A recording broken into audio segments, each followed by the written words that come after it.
오늘 쌍둥이 이야기 중에 야곱의 얘기를 좀 하겠습니다. 여러분 아시는 대로 이삭과 리브가 사이에 쌍둥이가 태어났잖아요. 그것도 한 날 같은 태양 아래 태어났습니다. 에서와 야곱이죠. 아버지 이삭은 사냥꾼이 된 에서를 좀 좋아했고, 어머니 리브가는 양을 치는 목자의 생활을 했던 야곱을 더 좋아했습니다. 그렇게 좀 편애하면 안 되는데 좀 그런 성격이 나타났어요. 여러분, 야곱에 대해서 어떻게 생각하십니까?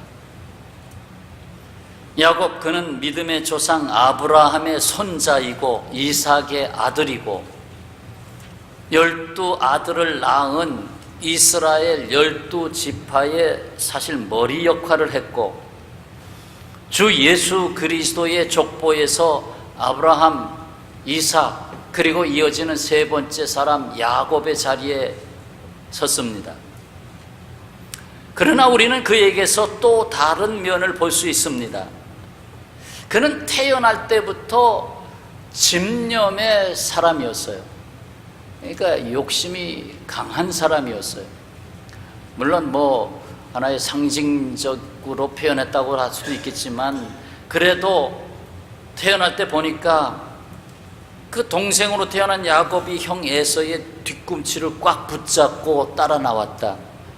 어떻게 네가 앞서 나가느냐, 내가 나가려고 그랬는데 네가 앞서 나왔느냐 하면서 그렇게 잡은 모양으로 표현이 됐고, 그 모습 그대로 야곱은 참으로 수단 방법에 있어서는 가리지 않는 수단가로서, 요즘으로 말하면 성공을 위해서라면 결코 뒤지지 않는 사람이었습니다.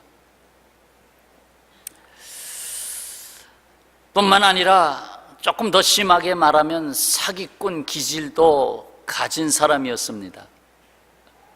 믿음을 갖고 있었지만은 믿음에 실천하는 일에는 좀 부족했던 사람입니다.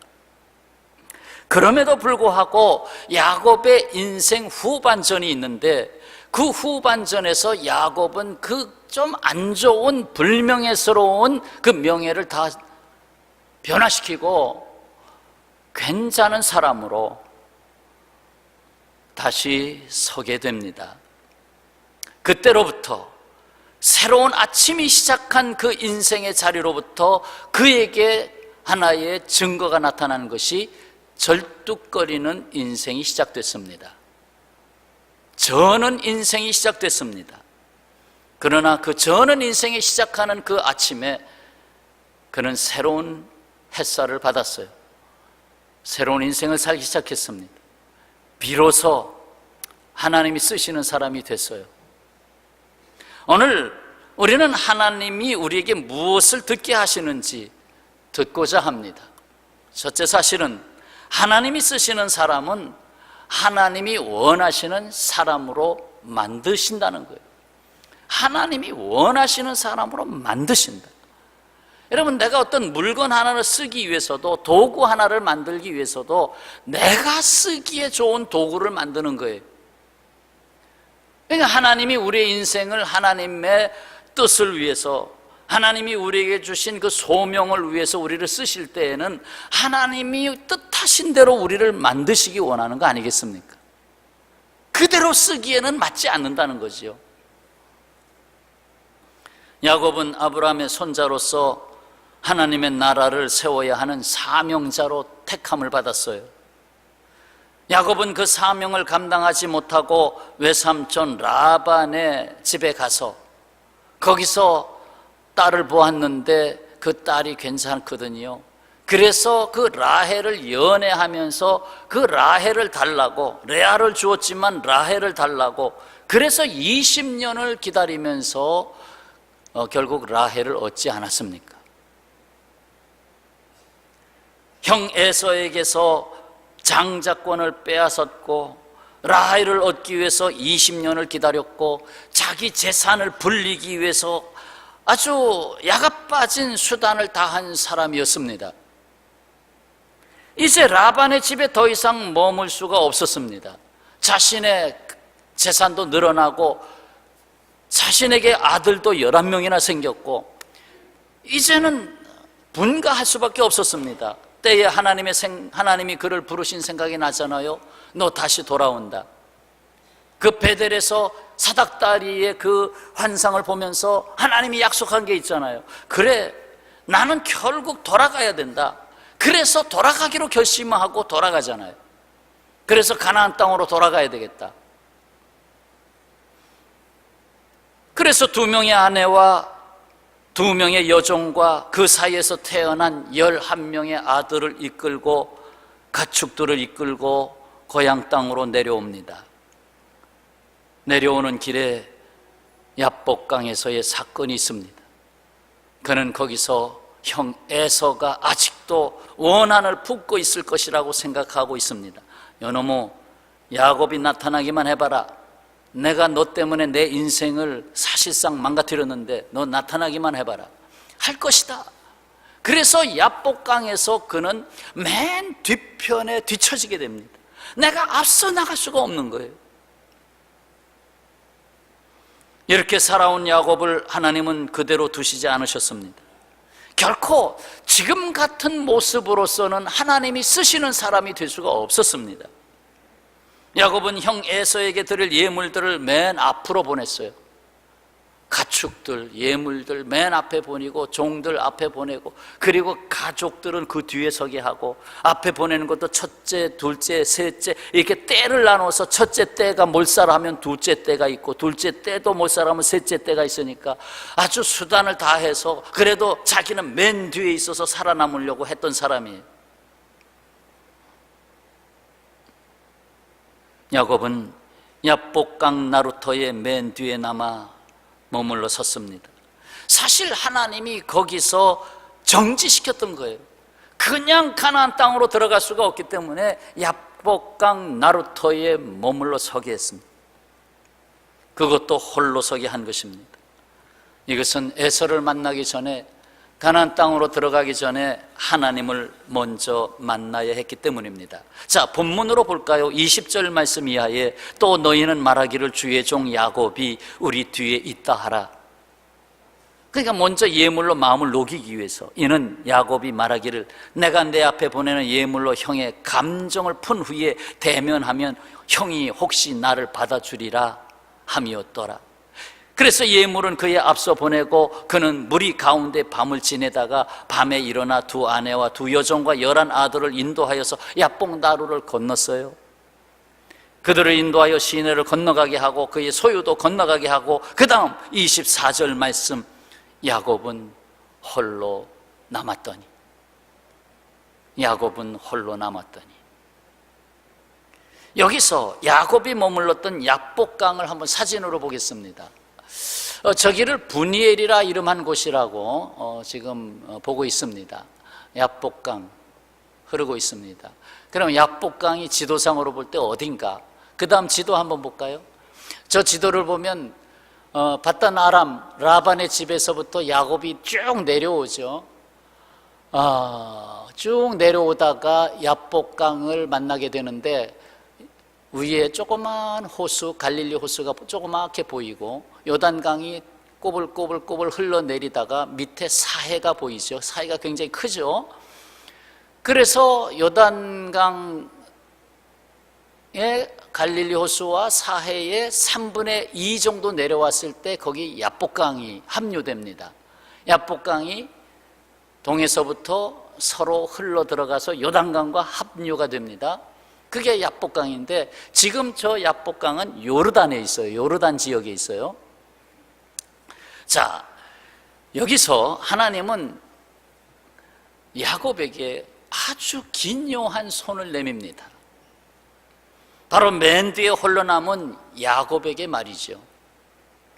그래서 오늘 우리에게 주시는 2번째 의미, 야곱은 야복강 나루에서 일생에서 가장 중요한 씨름을 해야 했다는 것입니다. 하나님이 만드는 사람이 되기 위해서 하나님은 야복강에서 야곱과 씨름하게 됐습니다. 자, 야곱은 지금까지 어떤 씨름을 했어요? 사람들과 씨름했어요. 어머니 뱃속에서도 쌍둥이로서 씨름한 것으로 보여집니다. 응? 응? 하면서 말이죠. 네가 먼저 나가? 안 되지 하면서 씨름한 것으로 보여집니다. 야곱은 평생 살아오면서 씨름하는 인생으로 살았어요. 재물을 위해서 씨름했어요. 아내를 얻기 위해서 씨름했어요. 모든 걸 씨름하는 인생으로 살았어요. 무슨 말입니까? 모든 사람을 경쟁자로 여기고 그 경쟁에서 살아남아야 되겠다고 하는 씨름하는 인생으로 살았습니다. 어떻습니까? 여러분도 사실 씨름하는 인생으로 살고 있지 않습니까? 아이들 학교에 보내면서 학원에 보내면서 씨름하는 인생으로 보내고 있지 않습니까? 야, 너 이겨야 돼. 너 앞서가야 돼. 너 다른 사람보다 앞서가야 돼 하면서 씨름하는 인생으로 보냈습니다. 사업을 하시는 여러분, 내가 씨름해서 이겨야 된다. 이 사업 중에서 다른 사람을 이기고 내가 여기서 1등이 돼야 된다. 씨름하고 있지 않습니까? 야곱이 그렇게 살았어요. 그런데 하나님은 그를 홀로 남겨두십니다. 왜? 하나님과 씨름하기 위해서. 너 하나님하고 씨름해 봤느냐? 너 사람하고 씨름하는데 일평생 보냈다. 하나님하고 정말 씨름해 보겠느냐?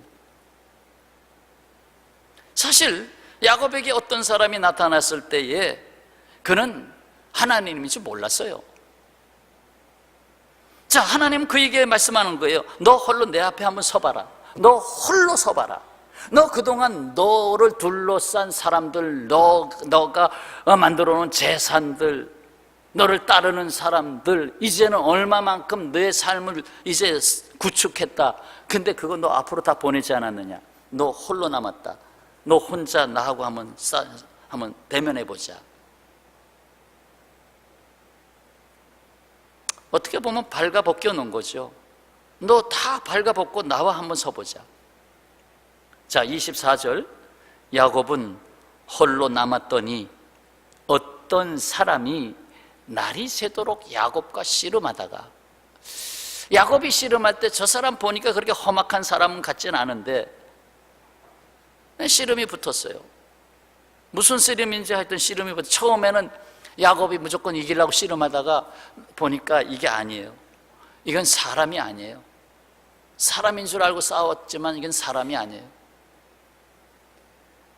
밤이 깊어오잖아요.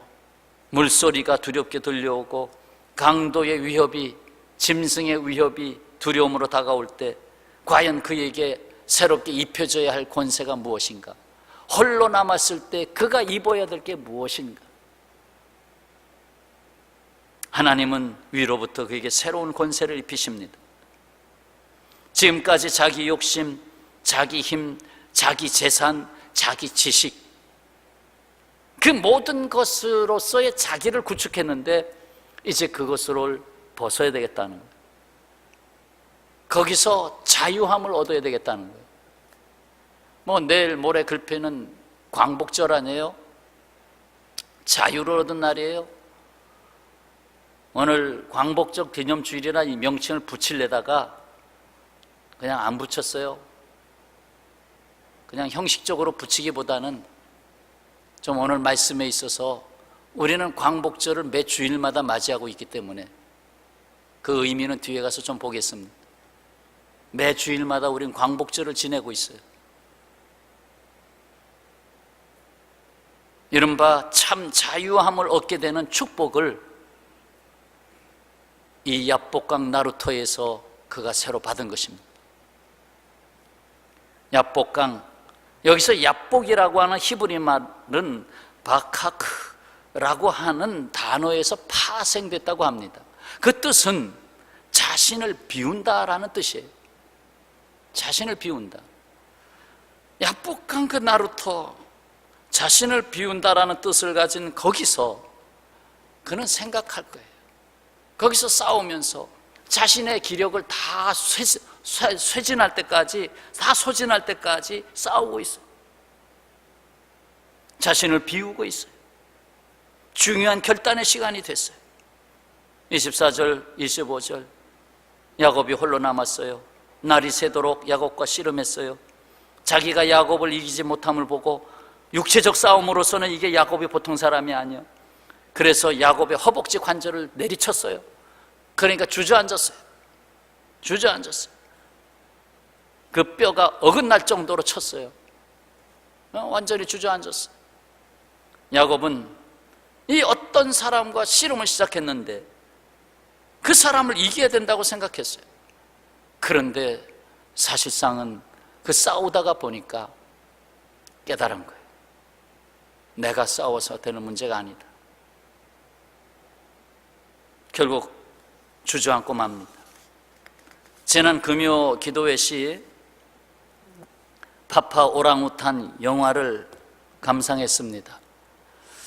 일부러 시원하게 피서 겸 와서 보시라고 했는데 아마 휴가에 겹쳐서 못 오신 분이 꽤 많으신 것 같아요.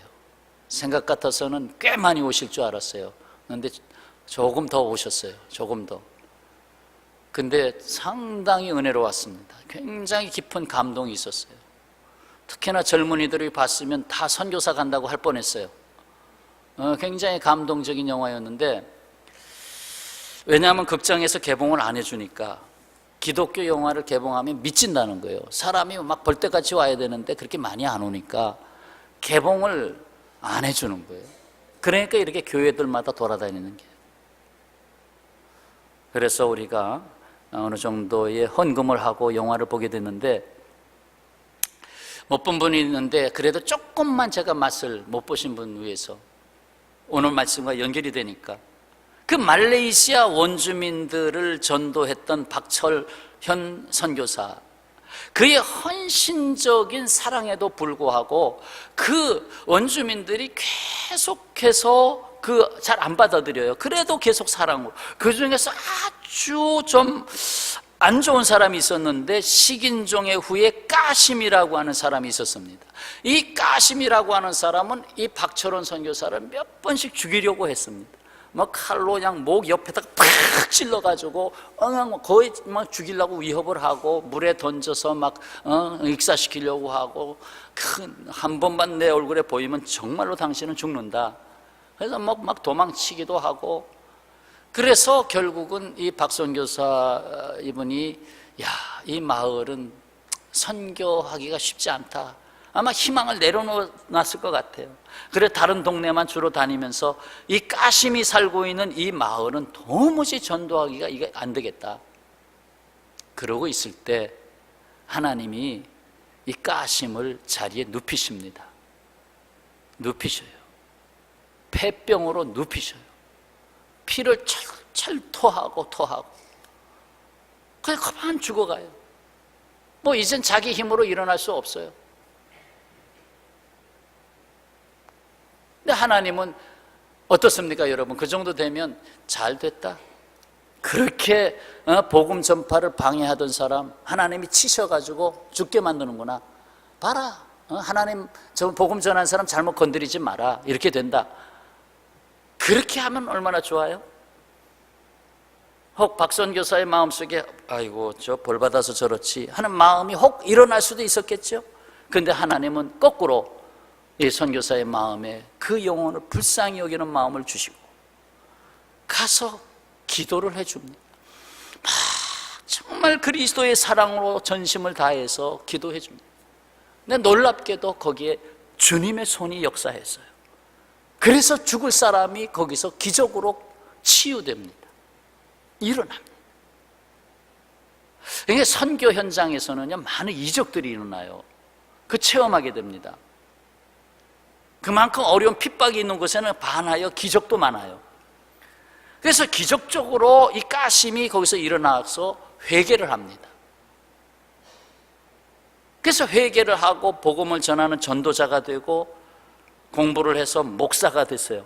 까심이 목사가 됐어요. 그래서 뭐 10여 개, 한 20개 마을 막 돌아다니면서 도리어 복음을 전하고 많은 전도자가 생겨나고 그 많은 교회가 세워지고, 이건 박철원 선교사가 다 못하는 일을 이 까심이 더 많이 하게 된 거예요. 조금 세월이 지나서 이 박 선교사가 국내 들어와서 선교 이제 스폰서를 자꾸 만들어야 되잖아요. 도움을 얻어야 되잖아요. 그런데 병원에 가서 진단을 해보니 대장암 말기, 수술을 해도 살 가망성은 없다. 5%밖에 살 가망성이 없다. 수술을 했는데도 계속 고통이 오고 피는 계속 토하고, 이 박 선교사가 이렇게 죽을 거면 나 여기서 안 죽는다. 나 말레이시아 원주민 그 정글에 들어가서 내가 죽겠다. 그래서 결국 다시 말레이시아로 그 죽을 몸을 갖고 들어가잖아요. 들어갔는데 여러분 놀랍게도 그 박 선교사를 기다리고 있어요. 그 사랑을 받은 원주민들이 기다리고 있어요. 돈이 없어서 국내 들어와서 만나진 못하고 기다리고 있어요. 그리고 그 까신 목사가 그 성도들과 함께 그 목사님을 놓고 그냥 정말 그리스도의 사랑을 다해서 자기네들이 받은 사랑을 다시 쏟아놓는 거예요. 주님 앞에 간절히 기도했는데 놀랍게 기적이 일어나는 거예요. 병원에서 포기한 사람을 거기서 일으켜 세우시는 거예요. 완쾌돼서 지금 건강하게 선교 사역을 계속하고 있어요. 참 놀랍습니다. 하나님이 하시는 일이 놀랍습니다. 핍박이 아니에요. 오히려 선교의 씨앗이 된 거예요. 넘어짐이 아니에요. 오히려 선교의 깃발을 세우는 역사가 그 자리에서 일어나는 거예요. 죽음이 아니었어요. 오히려 더 놀라운 복음의 역사가 폭발적으로 일어나는 역사가 됐어요. 12살 아이가 순수하게 복음을 받아들여서 전도왕이 됐어요. 그 아이를 너무나 사랑했고 그 아이에게 성경을 가르치고 앞으로 이 아이가 목사가 되겠구나 기대를 했어요. 이 아이는 선교사가 그 마을에 오기를 늘 아침마다 기다렸어요. 어느 날도 기다리고 있는데 그날따라 비가 옥수같이 쏟아졌고 그가 그 바위 위에 올라서서 기다리고 있는데 갑자기 밀려온 물 때문에 그만 쓸려 내려갔습니다. 그 아이를 위해서 선교사는 오늘따라 내가 신발을 하나 운동화를 이쁜 걸 사다 줘야지 하고 신발을 사느냐고 늦어졌어요. 그 신발을 사가지고 가보니 그 아이는 쓸려 내려가서 죽었어요. 얼마나 가슴 아프겠어요. 그런데 그 아이가 죽었다고 복음이 죽은 게 아니었더라고요. 그 아이가 예배드리러 와요! 예배드리러 와요! 하면서 전도하러 다녔던 그 아이에게 복음을 받았던 다른 아이들이 우리가 대신하겠습니다 하고 벌떼같이 모여들어서 도리어 복음의 역사가 불같이 일어났어요. 죽는 것이 아니었어요. 한 알의 밀알이 썩어져 죽는 것이 그냥 죽는 것이 아니었어요. 사랑하는 평화의 가족 여러분, 사람과 싸우지 말아야 합니다. 오직 우리는 하나님 앞에 넘어지고 하나님에 의해서 일어나야 합니다.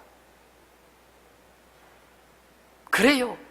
하나님이 나를 넘어뜨릴 때에는 하나님이 나를 원하셔서 넘어뜨린 거예요. 하나님이 사울이라는 청년을 다메섹에서 넘어뜨릴 때에는 사울이라는 청년이 사도 바울로 필요했기 때문에 넘어뜨린 거예요.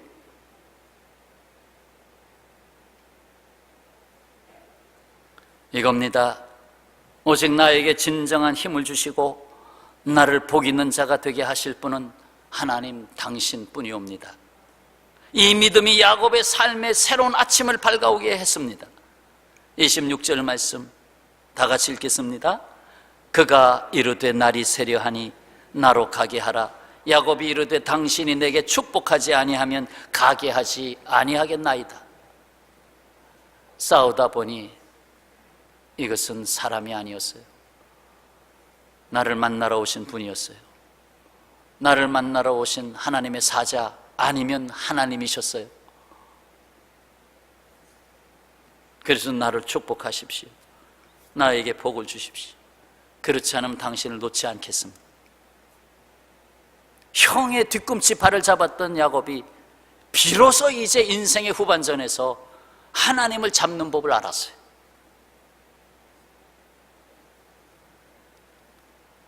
그렇습니다. 씨름의 판정이 내려졌습니다. 나에게서 나오게 하라. 그동안 나를 가두었던 나의 지식, 나의 재물들, 나의 사고, 나에게서 나를 나오게 하라. 오직 참 자유를 누리는 삶은 하나님으로부터 나오는 삶이다. 하나님으로부터 나오는 것이다. 자, 그렇다면 결론적으로 야곱이 받은 복이 무엇입니까?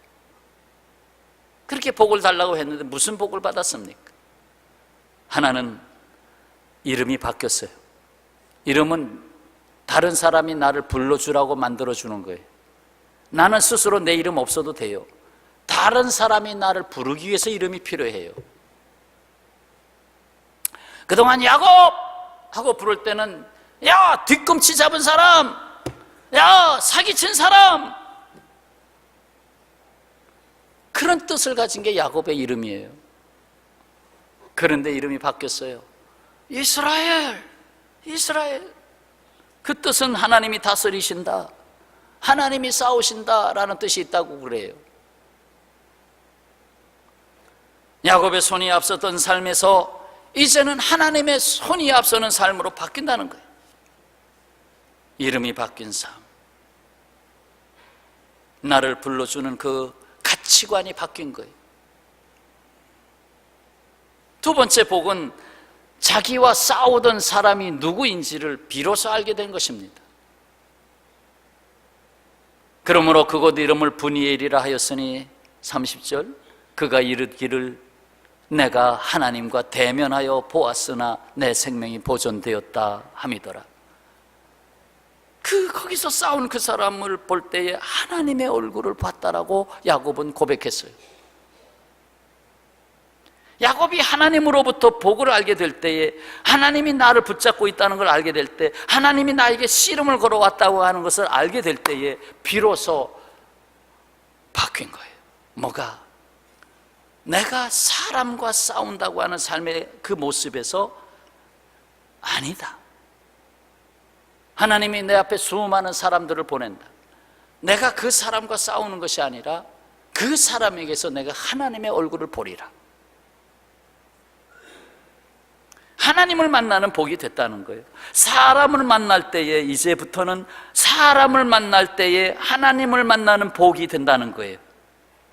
그래서 형 에서를 만날 때에 어떻게 했어요? 포옹하면서 내가 하나님의 얼굴을 배운 듯 합니다 하고 만나잖아요. 하나님의 얼굴을 배운 형님, 하나님의 얼굴을 배운 듯 합니다 하고 만나잖아요.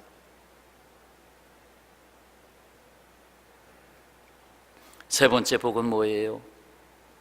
비록 그는 다리를 저는 자로 새 아침을 맞이했지만 이제는 하나님이 그 저는 발을 대신한다는 것을 알게 된 거예요. 무슨 말씀입니까?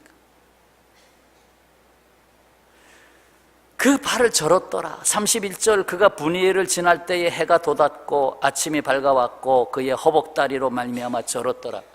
이 말씀은 그때 바로 쓰여진 게 아니라 성경은 아시다시피 세월이 지나서 한참 후에 쓰여진 거예요. 그때 쓸 때에 그냥 잠시 절었으면 그건 쓸 필요 있겠어요? 그런데 계속 보니까 야곱이 평생 절고 있더라는 거지요. 그러니까 그걸 남겼다고 봅니다. 그러니까 하나님이 야곱을 쳤을 때에 평생 그는 쩔뚝하며 살았어요. 그 쩔뚝거린다고 하는 것이 이제는 내가 뛰어가는 인생이 아니고 하나님이 나의 발걸음과 함께 한다고 하는 그것을 새롭게 마음에 담고 살아간 거예요. 1987년 그 해는 제가 번동평화교회 부임한 해였는데요, 생명의 말씀사에서 발행된 그 해에 발행된 휠체어에 앉을 재주 내게 없어도 라는 시집이 있습니다. 지금은 품절이 된 책인데요, 이 책의 주인공 1987년에 22살의 나이로 세상을 떠납니다. 권형미라는 여자 청년, 사실 22살이면 뭐 소녀나 다를 바 없는데 그가 전신마비로 세상을 떠납니다. 전혀 몸을 움직이지 못하고 그냥 누워서 사는, 입이 살아있고 그래서 위에 여기만 좀 살아있는 거예요. 6살 되던 해에 고무줄 넘기를 하려고 하는데 그게 안 되는 거예요. 굳어지기 시작했어요. 초등학교 2학년 때는 아예 학교를 다니지 못하게 됐어요. 18살 되었을 때에 그가 예수님을 영접합니다. 예수님을 영접하면서 그가 가지고 있었던 부적, 아마 어머니가 뭐 절에 다녔는지, 그래서 부적을 그때 없애버리고 예수 그리스도를 영접하면서 그가 성령의 감동을 받는 사람이 됐어요. 그래서 죽기 전에 21살 때 2달 동안 성령의 감동에 의해서 시를 111편을 씁니다. 2달 60일 동안. 그러면 하루에 2편씩 썼다고 보면 되겠네. 하루에 2편씩 시를 썼다. 어머니가 불러주는 딸이 불러주는 걸 어머니가 받아서 쓴 것이죠. 그 중에 하나, 주님 기적입니다라는 시입니다. 걸을 수 없는 다리 있어 나 주님 의지했네. 움직이지 않는 몸이 있어 나 주님과 가까웠고, 내 누운 자리 예수님이 계셔 언제나 더 새로워라. 내 주여 아픈 것도 모두 주님 기적입니다. 나 이제야 주와 함께 못하는 것 능히 합니다. 여기서 내 주여 아픈 것도 모두 주님 기적입니다. 이 고백이 그냥 나오는 고백이겠습니까? 아픈 것도 기적입니다. 사랑하는 평화의 가족 여러분, 오늘 우리가 머문 이 예배의 자리는 하나님이 원하시는 인생의 후반전으로 건너가야 하는 야복강 나루터가 아니겠습니까? 한 번으로 끝나는 것이 아니라 예배의 자리에 나올 때마다 또 하나님 나를 야복강 나루터에 멈춰서게 하셨네요. 갈 길은 한참 가야 되겠는데 주일마다 나루터에 멈춰서게 하시는 하나님, 나를 기도실에 기도 자리에 멈춰서게 하게 하시는 하나님, 거기서 나는 주님과 씨름합니다.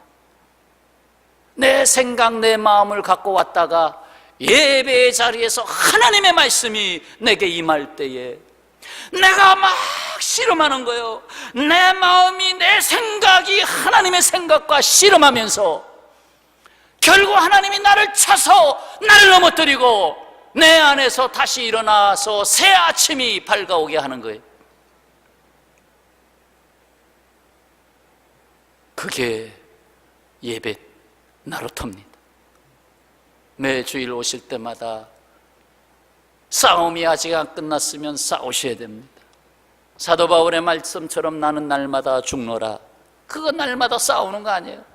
날마다 내가 죽노라. 이것은 사실입니다. 하나님이 쓰시기 위해서 하나님이 원하시는 사람으로 우리의 일생을 통해서 만드십니다. 이 일생에서 가장 소중한 씨름이 있습니다. 사람과의 씨름이 아니요 하나님과 하나님과의 씨름인 것입니다. 하나님이 나를 엎드려 넘어뜨릴 때, 하나님이 나를 그 자리에 엎어서 쓰러지게 하실 때, 때로는 사업에서도 쓰러질 때가 있고 때로는 건강으로 쓰러질 때도 있고, 그것은 하나님이 나를 쓰시기 원하기 때문입니다.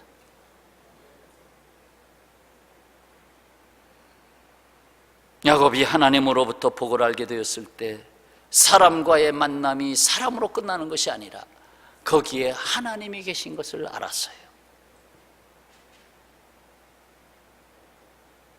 그리고 다시 해가 뜨면서 새날이 밝았습니다. 이 나라, 이 사회, 이 가정, 여러분 많이 걱정하는 부분 많이 있는 줄 압니다. 광복절 또다시 다가오고 있어요.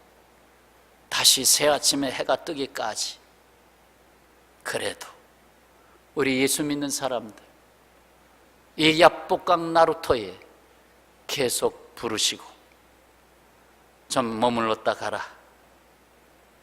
그리고 우리들을 통해서 다시 새로운 해가 떠오르기까지 그 자리에 또 머물게 하시고 또 머물게 하시는 것입니다. 여러분은 이 나라의 소망이고 온 세상의 희망입니다. 기도하겠습니다.